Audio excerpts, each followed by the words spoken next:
Hi, welcome to Filipino Time.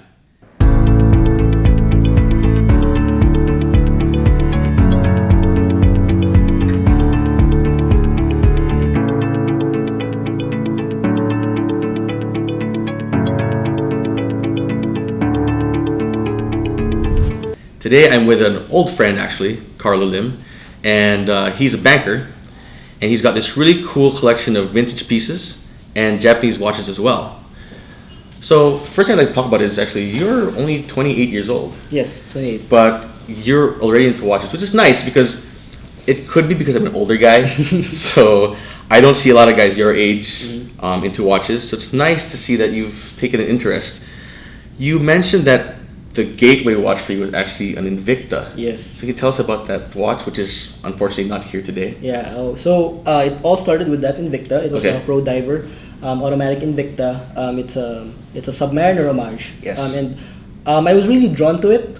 Before actually buying it, I really did my due diligence. I read up on the watch, and I guess it was really a gateway watch for me. Okay. I liked how it looked, and obviously back then I couldn't afford a Submariner, so I purchased it, not knowing that I'll be able to down the road I'll be able to learn more about all these other beautiful watches, all these other brands, very respectable brands.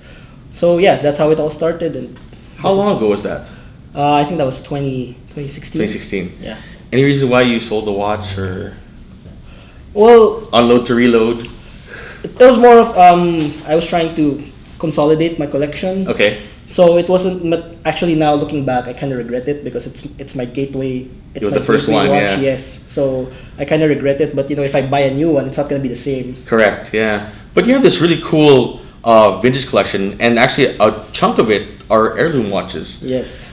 Was the Invicta before or after you got these heirloom watches? Oh well, the Invicta. I bought it after. I've had these watches ever since. Okay. But most of the heirloom watches, I had to have them fixed first. Okay. Okay, so I had the Invicta, I wore it, and then it took a while before I brought these to Mang Andy to have them serviced. Ah, so you have the Whitnar, Yes. you have the Rado Elegance, and you have the Vostok, and Yes. all these three were all serviced by Mang Andy. Yes, Mang Andy. Okay. And these are all your dad's watches. Yes, yes, So that's got to be really cool. yes. Do you get to wear these watches? Yes, they're actually part of my daily rotation. Like regular rotation? Yes. How do you decide what to wear? Shoes first. Shoes first. Shoes first. Shoes first, and then I match the leather. Okay. And it's more forgiving if I'm gonna be wearing a watch with a steel bracelet. But now that you mentioned that, actually, as I look at your collection, you only have two watches that are on metal bracelets. Everything else is on leather, and you have Vostok obviously on this fabric, right? Yeah. That's pretty cool. So can you tell us about these watches from your dad? So you have the Whitnar, the Rado, the Vostok, a Universal Geneve, and actually this is probably my favorite of those watches. This really, really clean Rolex Cellini. So tell us about the watches from your dad. Okay, so the Rolex, I've been wearing it even before I actually got into watches. So Okay. I would wear it if there's a special occasion, I would wear it. And then when I started getting into watches, I dug up these four watches which were not in working order. Okay. First, it was the Whitnauer and the Rado first. I Okay. got them to Mang Andy, had them serviced, and then my collection grew with the heirloom watches. And then my mom one day came into my room. She showed me that, hey, there's this Russian watch. I think it's a Russian watch that I found, and I don't recall my dad ever wearing it. So Okay. I actually just assumed that it's his. So Who else would it be? I Yeah, guess. exactly. Right? So I assumed that it was his, and I actually thought that it wasn't working. When I brought it to Mang Andy, he wound it, and surprisingly, it worked. So it's a manual wind? Yes, it's a manual wind. So you pull out you unscrew the Okay, can you do that? You unscrew the crown, and then you wind it. There she goes. Oh, nice. Well, we don't see a lot of Russian watches on the show, as you've seen. Yes. So it's really cool to see one of these in person. And I love the fact there's a tank on it. So definitely a military watch then, Yes. right? I think Russian watches are very underrated. I don't see a lot of people having Russian watches, so Right. I think they deserve more attention from the watch community, I think. Well, my brother Francis actually used to have a Sturmansky. Oh, really? Yeah, he let go of it maybe late last year, but he had it for a while. He loved it. So it's really cool to see some Russian watches. Yeah. So, like you said, shoes first, then strap, then watch. Yes. But your dad, though, you said that he wore this a lot. Yes, Celine. yes. So he wore it a lot. This is in great condition. I'm so surprised. And original leather strap, Yes, everything's original. original buckle, and it's just so clean. Yeah. I think the time that I've had with it, I think I've worn it more than him.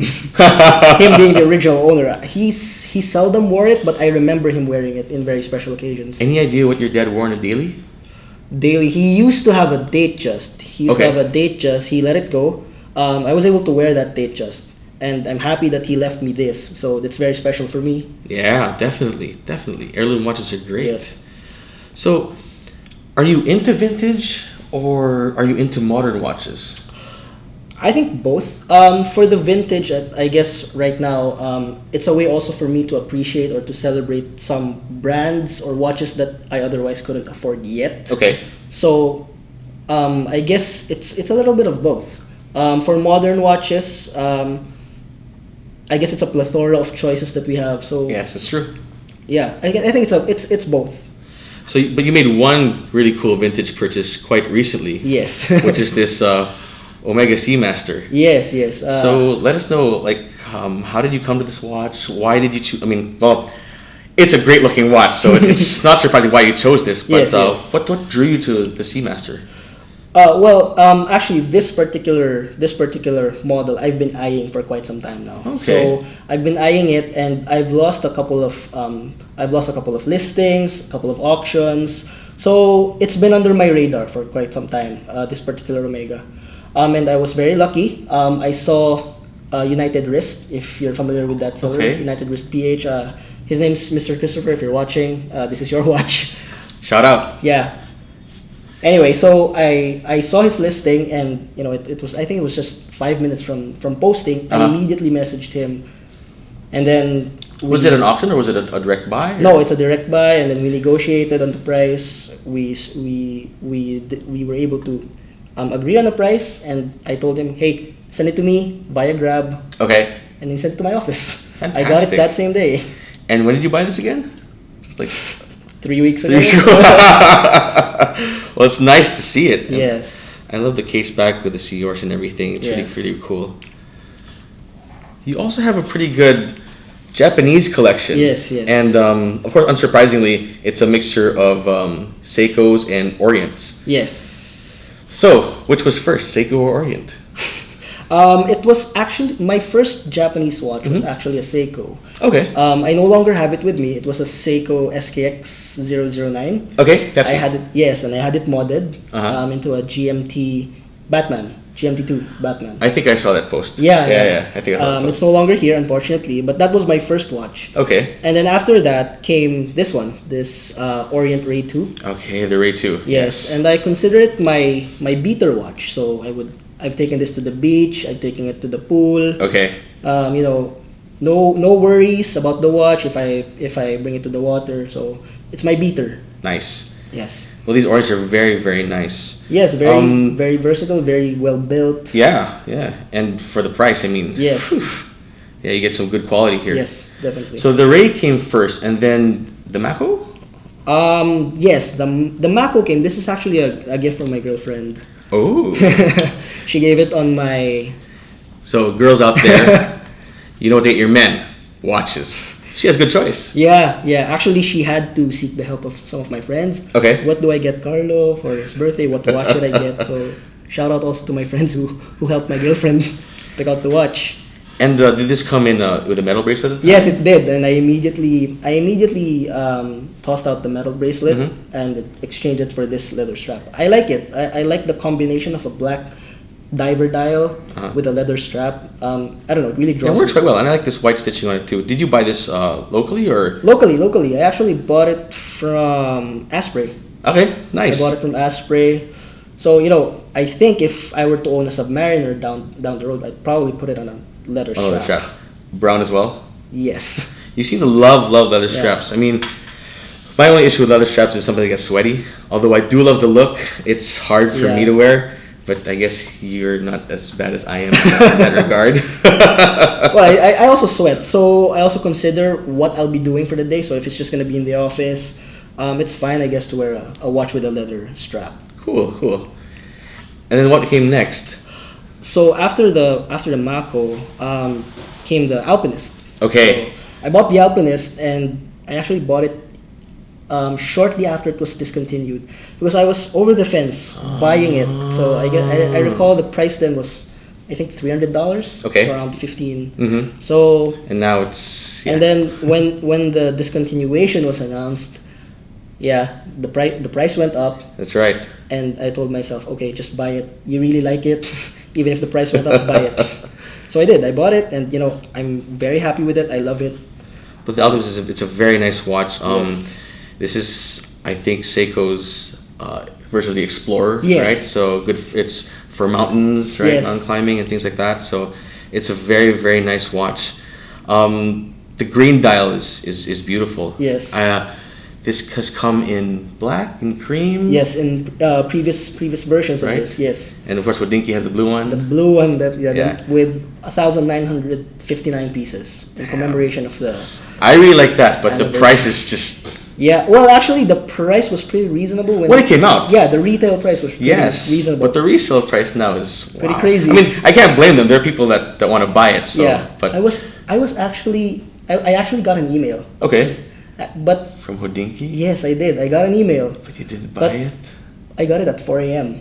And then when I was clicking the link, it was no longer. Oh It was no longer available. man! So I was part of the. Oh, you're so on the list. yes, I queued. I was lucky, but they sent it at 4 a.m. And that was that. and I was clicking it. It was no longer available. Oh, The link was man. dead. So yeah, it's not meant. Well, I think you still got a good buy with this green Yes. dial one. It's a very, very nice watch. It's very distinct, Yes. right? If you're a collector, especially a Seiko collector, you know exactly what this watch is. Yes. Right.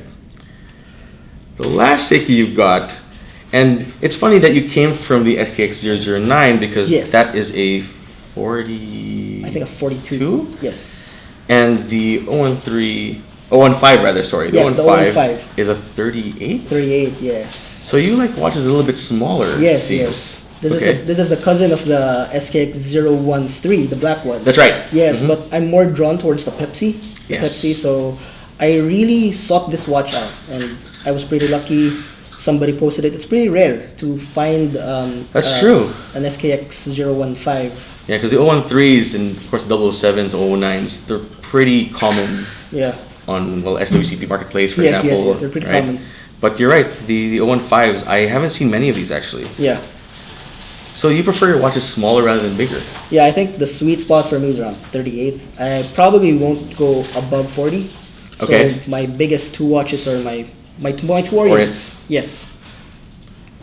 Yeah, because everything else here is quite small. 36 maybe for the Whitnar, up to 38 for the SKX. Yes. Even the Alpinist is a 38. You're right. Even the Alpinist is a 38. Actually, I don't know why I thought it would be a little bit bigger, but maybe it's just because the dial wears big. Yes, Probably maybe that's why I always thought it was a bigger watch. But you're right. It is a 38. It's a 30. It's kind of thick. It is thick though. Yeah. The last Japanese watch we haven't talked about actually is this one. Mm. So this Orient. Can you tell us about this watch? Okay, so I've always been drawn towards the Datejust or a day date. Mm-hmm. The look of it, I love the fluted bezel, and I know that Orient makes homages. The very common day date homage of the Orient is the one with diamond indices. Okay. And it's just not my cup of tea. So not a diamond Yeah, kind of guy. it's Okay, not really my that's cup fair. of tea. Neither am I. So when I saw this up for sale, somebody was selling it, and he only owned it for like a few days, so it was pretty new. And he was selling it for a decent price. So I hit him up, and then I spoke to him again. I'm the kind of guy, if I buy something, I want it on that same day. So again, I had it delivered on You the can't same wait. day. No EQ. Yeah, no EQ. I couldn't wait, so I told him, is it fine that you send it to me via Grab? He actually wanted to do a meetup, and it was pretty far. He lived in QC, I lived in Mandaluyong. Okay. So I was like, just grab it, dude. It's fine. I trust you. Even if I didn't know the guy, he was really nice, and I appreciate it that he sold this watch to me. I like this black dial and the gold. Yeah. The gold really pops out, and so does the day wheel. Yeah. It originally came with a gold bracelet. I wore it for a few times, but I think it was too much. Yeah, I agree. Too much pop, I think. Yeah. So the brown leather strap, I think it balances it out. I think you definitely made the right choice with the brown leather strap. Yeah. It looks. You can wear it on a daily actually. Yes. Now that it has the strap on it. Yes. Right. With all gold, you might have to think once or twice before you put it on. Yeah. For the Omega though, I know it's all gold, but I guess it's more aged, so it's a little more understated in that regard. And yeah, well, vintage. So I mean, it doesn't scream. Well, yes. Even the color of the gold, right? Yep. The gold of the Omega doesn't really scream gold, unlike the Orient. The Orient really screams. So I think it was a good choice to definitely switch it out for the leather strap. So, of these watches, were these all bought? Well, aside from the ones from your dad. Yes. Were these all bought secondhand? So these two, brand new. Because the gift and you bought the Ray brand new. I bought the Ray brand new. This one I bought brand new also. Oh, okay. Well, what is it? New old stock or brand new from? New old stock. Well, it was just discontinued. I think the announcement was made March 2018. I got this July. Okay. July or June, I think. All right. So it was pretty recent. After following the. So you're able to get new pa? Yes, it was still good. It's new pa. That's good. Because I'm not sure if you can get one now. You can get new old stock, maybe. Yeah, you can still get new old stock. I've seen some listings online. They're new old stock. So yeah, you can still find. So, when you buy your watches, right? Is there like a trigger, or do you just browse and you see something you like, or well, you said that for the Omega, of course, it's something that you had wanted for a while. Yes. I think it's okay. I have to be drawn to a watch, so I have to fall in love with it first. So prior to purchasing any watch, you can pretty much assume that I did my due diligence. Okay. I read up on it a bit. I checked some reviews, and probably the comparisons of various watches of the same caliber. So I would do my due diligence, and then if ever I do find the same watch that I like, that I've been over the fence wanting to buy, and the price is right, I'll buy it. Okay, so it's not really an impulse buy. It's more of you want it, then you see it, then you want it now. Yes, I want it now. Have it delivered to me via Grab or Lalamove. So, I really love that watch that's on your wrist now, and I know you got it fairly recently. So, what led you to the Tudor BB36? Okay, so I consider this watch, the BB36, as my milestone watch. I got it March of this year. I was transitioning between jobs, and when I bought it, my end goal was really to have something that I can look at and be reminded that I'm doing well.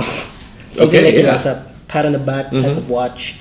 And until now, I love wearing it. I'm reminded that I should just keep my course where I'm at, and just do your own thing, daily grind. Any particular reason why you chose this particular watch, though? I was actually, I think I saw it in one of the posters of Tudor in the mall. Okay. And I really got attracted because of its simplicity. It's very symmetrical. It's very simple. Yet it really pops. Yes, that's true. I think it really pops. I love the color of blue. Yeah, and there's no date, right? There's no date. So it's not a complicated watch. Correct. But I guess it's the simplicity that makes it stand out, and I really like it. And of course the size. It comes in other sizes. It has a 41 and a 32, I think. And 32 as well. Yes, I tried the 41. It was pretty big. Okay. Obviously, I like. Well, you like them smaller, so. Yeah, I like smaller watches. Yeah. So I'm a hefty guy, so I like them bigger. So yeah, this is the size that really attracted me to the watch. So I really like it, and I love this. Mind if I? Yeah, sure. I do like it, and you're right. It's very clean.